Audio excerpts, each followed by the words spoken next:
सात रस्ता येथील बाळगोपाळ सार्वजनिक गणेशोत्सव मंडळ दरवर्षी विविध विषयांवरती देखावे सादर करत असतात। मंडळाचं यंदाचं 58वं वर्ष असून यावर्षी मंडळाने ऑपरेशन सिंदूरवर देखावा साकारलेला आहे। सजावटकार प्रमोद आंबोकर यांच्या संकल्पनेमधून हा देखावा साकारला गेला आहे।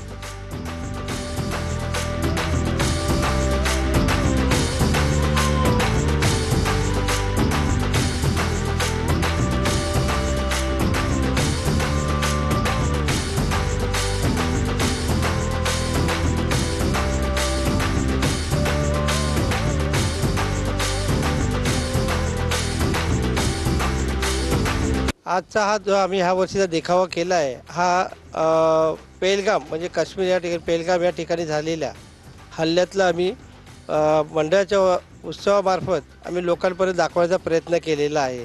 पेहलगाम येथे झालेल्या हल्ल्यात जे मृत्युमुखी पडले होते त्या शहीद जवानांना एक श्रद्धांजली वाहण्याकरिता आपले इथे हा ऑपरेशन सिंदूर असा हा आपण देखावा मंडळाचे विश्वस्त कार्याध्यक्ष प्रमोद आंबोकर यांनी हा देखावा इथे सादर केलेला आहे।